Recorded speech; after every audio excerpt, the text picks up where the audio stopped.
माझ्याकडं आज किंक्रांती होती का ते सांगते. तर इथं पहिल्यांदा म्हटलं बरेच दिवस इडलीला डाळ तांदूळ भिजत घातली नव्हती. तांदूळ राशनचं निवडून वगैरे ठेवलं होतं पातेल्यामध्ये, पण ते भिजत घालायचं म्हणायचं आणि राहून जायचं. आज म्हटलं सगळी बाकीची कामं बाजूला ठेवायची, पहिल्यांदा हे भिजत घालायचं. हॅलो नमस्कार, मी प्रतिभा तुम्हा सर्वांचं स्वागत करते आपल्या चॅनेलवर. तर आजचा दिवस तुम्हाला खूप छान सुंदर जाऊन तुमच्या मनातील सर्व इच्छा पूर्ण होत. इथं मी तसं तर डाळीच्या दुप्पट तांदूळ असं प्रमाण घालते, पण थोडंसं अर्धी वाटी तांदूळ जास्तीच होतं, म्हटलं तेवढंच ठेवून द्यायला नको म्हणून ते सगळंच घातलं. आणि तुम्ही हे डाळ आणि तांदूळ असं वेगवेगळं पण भिजत घालू शकता.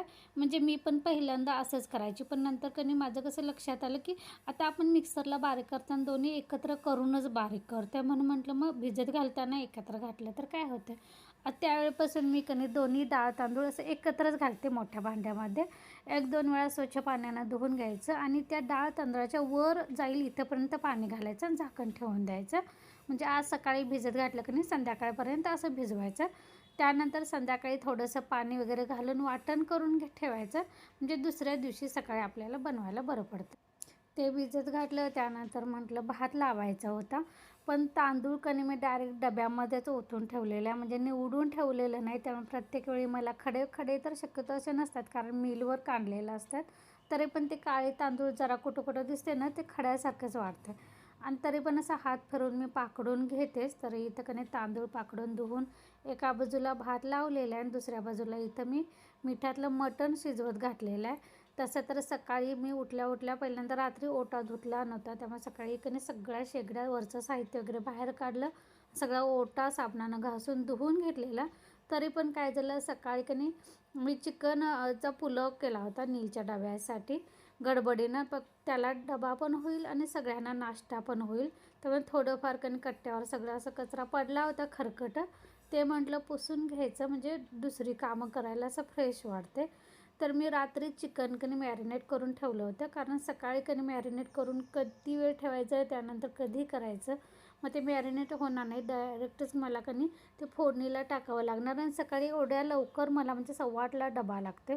एवढ्या लवकर मला चिकन पण भेटणार नव्हतं, त्यामुळे मी रात्रीच आणून ठेवलं होतं. आणि काल तसं म्हणा गेलं तर किंक्रांती होती, पण परवा दिवशी संक्रांतीच्या दिवशी एकादशी असल्यामुळे नैवेद्य चालत नव्हता आणि गुरुवारचं तसं आहे आम्ही नॉनव्हेज खात नाही, त्यामुळे त्या दिवशी मी संक्रांती केली, म्हणजे पुरणपोळ्या केल्या. त्यानंतर आज आता दुसऱ्या दिवशी म्हणजे शुक्रवारी इथं नॉनव्हेज बनवायला चालू आहे. तर इथं चिकन धुवून घेतलं, त्यानंतर दही घातलेलं आहे, आलं लसणाची पेस्ट टाकलेलं आहे. मी हे अंदाजानंच टाकलेलं आहे बरं, म्हणजे 1 किलो हे चिकन आहे बघा. त्यानंतर मी हे 2 10-10 रुपयेवाले पाकिटं रुचिराची चिकन मसाल्याची आणली होती, म्हणजे बिर्याणीच्या मसाल्याची, पण मला एवढी काय टेस्ट त्याची आवडली नाही. म्हणजे मी पहिल्यांदाच हे वापरलेलं आहे, पण मला काय ते आवडलं नाही. तुम्ही तुमच्या आवडीनं कुठल्या पण कंपनीचा मसाला वापरू शकता. त्यामध्ये मी अजून घरचे थोडेसे मसाले ॲड केलेले आहेत. ते म्हणजे धना पावडर टाकली, जिरा पावडर टाकली आणि गरम मसाला पण टाकलेला आहे. त्यानंतर थोडीशी हळद टाकायची आणि पूर्ण मी हातानंच ते सगळं एकजीव करून घेतलेलं आहे, म्हणजेच आपलं मॅरिनेट करून घेतलेलं आहे. पण ते मॅरिनेट केल्यानंतर माझ्या लक्षात आलं मी ह्यामध्ये मीठ टाकायला विसरली होती, त्यामुळं परत मीठ टाकलं आणि परत एकदा एकजीव करून घेतलं.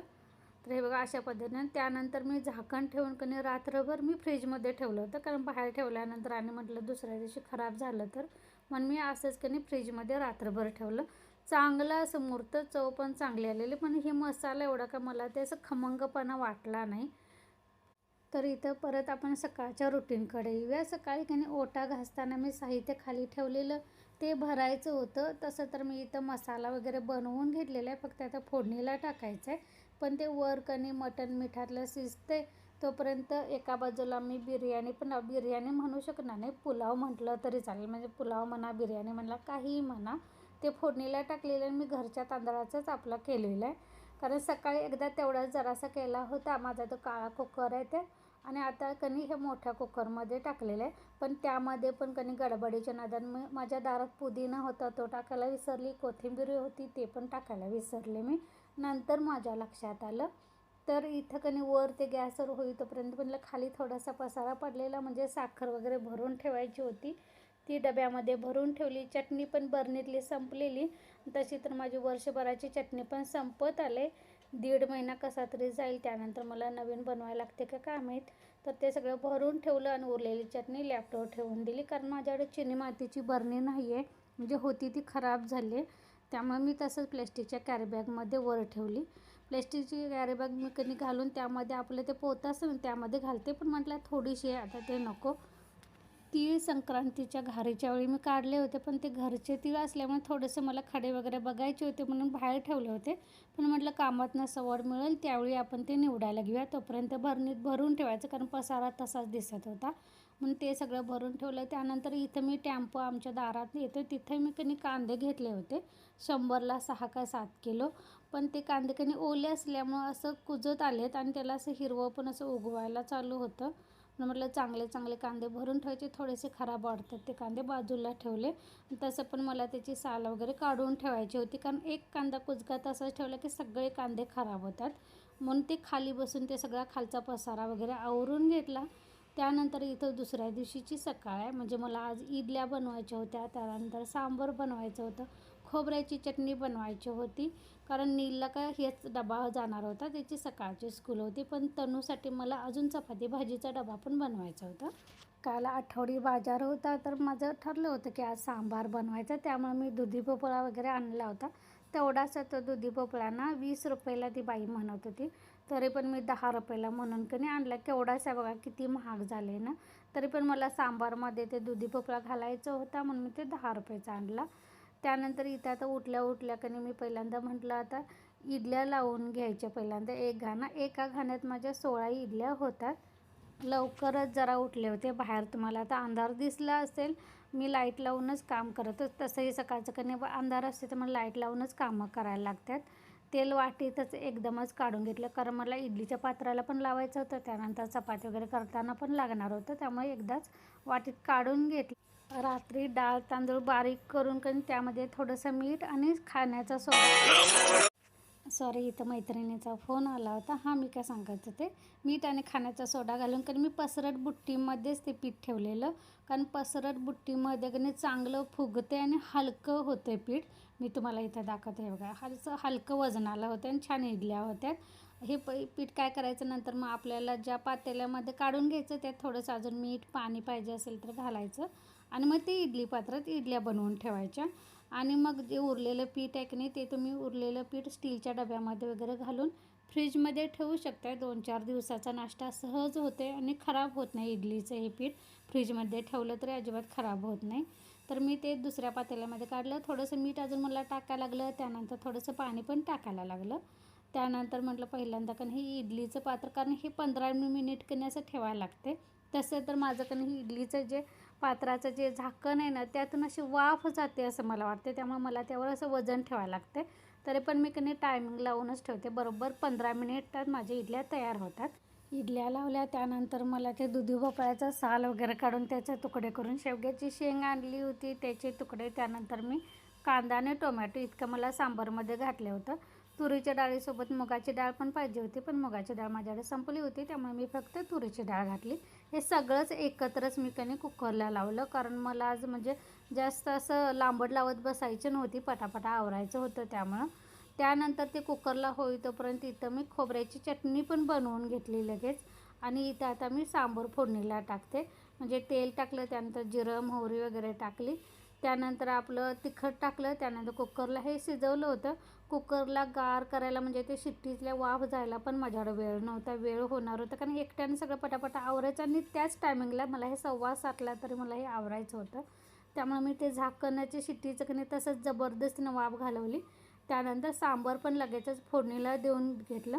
माझ्याकडे मी रात्री सांबार मसाला आणायला नीला पाठवलं होतं, पण ते काय दुकानात भेटलं नव्हतं.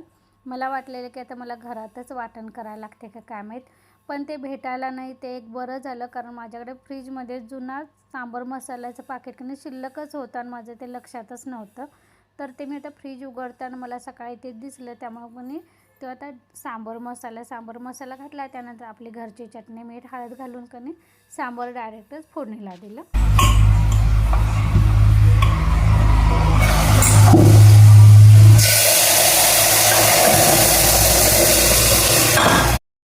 ह्यामध्ये त्यामध्ये अजून थोडंसं मला पाणी घालावं लागलं, ते घातलं. त्यानंतर चिंच गूळ पण मी पाण्यात भिजत घातली नव्हती, त्यामुळे मी ते अख्खेच चिंच आणि गूळ तसंच टाकला.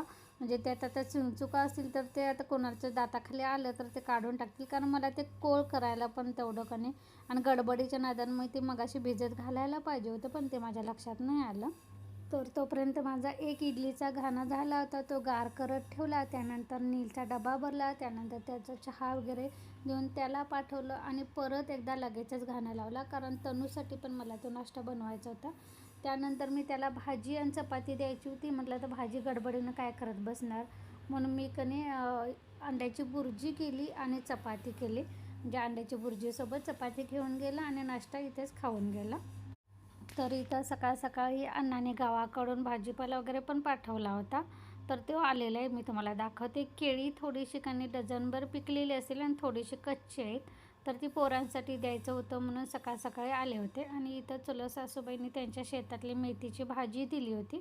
त्यानंतर आपल्या शेतातले पण मध्ये भांगलन चालू आहे, त्यामुळे मध्ये मध्ये पोकळ्याची भाजी पण मिळालेली, ती पण घेऊन आलेत. आणि इथं ही पिकलेली थोडी केळी, थोडी कच्ची केळी. त्यानंतर अजून तुम्हाला मी दाखवते. थांबा, पहिल्यांदा केळी बाजूला काढून घेऊया. तर इथं एक मोठी पपई पण झाडाची भेटलेली आहे, ती पण पाठवलेली आहे. ती बहुतेक मला आजच कापायला लागते का काय माहीत, कारण असं पिकलेली वाटली मला. तुम्ही मला बघून सांगा. त्यानंतर अजून तुम्ही म्हणाल तुमच्याकडे ह्याला काय म्हणतात सांगा, आणि तुम्ही कधी खाऊन बघितले का सांगा. ते म्हणजे आमच्याकडे बिब्यांची फळं म्हणतात, बिब्याच म्हणतात, फळं असे काय म्हणत नाहीत. तर तुम्ही म्हणाल संक्रांतीला हे वापरतात. हो, पण आमचा डोंगराळ भाग असल्यामुळे अजून पण मिळतं आहे, त्यामुळे आईने पोरांना खायलासाठी हे पाठवलेलं आहे. तुम्ही कधी खाऊन बघितले काय सांगा. त्यासोबतच झाडाचे लिंबू सापडले होते, चिक्कू सापडले, ते पण पाठवलेत. 1-2 बोरं बहुतेक त्यांनी आणले होते पोरांना खायला म्हणून, त्यातले 2-4 बोरं पण दिलेले आहेत. चला, ह्यासोबतच आजचा व्लॉग पण मी इथेच बंद करते. पुन्हा भेटू नवीन व्लॉगमध्ये. धन्यवाद.